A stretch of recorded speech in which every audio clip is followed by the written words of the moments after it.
ಭೀಮ್ಸೇನ್ ಕಮ್ಮಾರ ಇವರ ಸಾಹಿತ್ಯದಲ್ಲಿ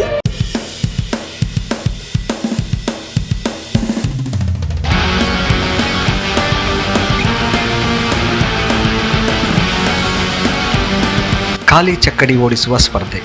ಬೈಲಹೊಂಗಲ ತಾಲೂಕಿನ ವಣ್ಣೂರು ಗ್ರಾಮದ ಶ್ರೀ ಬಸವೇಶ್ವರ ಹಾಗೂ ಹನುಮಂತ ದೇವರ ಜಾತ್ರಾ ಮಹೋತ್ಸವದ ಅಂಗವಾಗಿ ಪ್ರತಿ ವರ್ಷದಂತೆ ಈ ವರ್ಷವೂ ಖಾಲಿ ಚಕ್ಕಡಿ ಗಾಡಿ ಓಡಿಸುವ ಸ್ಪರ್ಧೆ ಉದ್ಘಾಟನೆ ಸಮಾರಂಭಕ್ಕೆ ಮುಖ್ಯ ಉದ್ಘಾಟಕರಾಗಿ ಶ್ರೀ ಮುರುಗೇಶ್ ಮಹಾಂತೇಶ್ ದೊಡ್ಡಗೌಡರು ಇವರು ಕಾರ್ಯಕ್ರಮಕ್ಕೆ ಚಾಲನೆ ನೀಡಿದರು. ಶ್ರೀ ವಿರೂಪಾಕ್ಷಯ್ಯ ಯರಗಟ್ಟಿಮಠ ಮತ್ತು ಶ್ರೀ ಬಸಪ್ಪ ಕುಲಕರ್ಣಿ, ಹೊನ್ನಾಯಕ ಪಾಟೀಲ್, ಶೇಖರ ಬಸೆಟ್ಟಿ, ಮಾರುತಿ ಕೆಳಗೇರಿ, ಬಸವರಾಜ್ ಅಂಗಡಿ, ಪಕ್ಕಪ್ಪ ಅರವಳ್ಳಿ, ನಾಗಪ್ಪ ಬಸೆಟ್ಟಿ, ಈರಣ್ಣ ದೇಸಾಯಿ, ಮಲ್ಲಸರ್ಜ ಸಾತನವರ್, ಅಜ್ಜಪ್ಪ ಯರಗಟ್ಟಿಮಠ, ರೇವಪ್ಪ ಗಾಣಿಗಿ, ಈರಯ್ಯ ಸೆಂಡಗಿ, ಈರಪ್ಪ ಕೊಳವಿ, ಅಡಿವೆಪ್ಪ ಕೊಳವಿ, ವಜ್ರಕಾಂತ್ ಕುಲಕರ್ಣಿ, ಸೋಮಪ್ಪ ರುದ್ರಾಪುರ ಹಾಗೂ ಮುಂತಾದವರು ಉಪಸ್ಥಿತರಿದ್ದರು.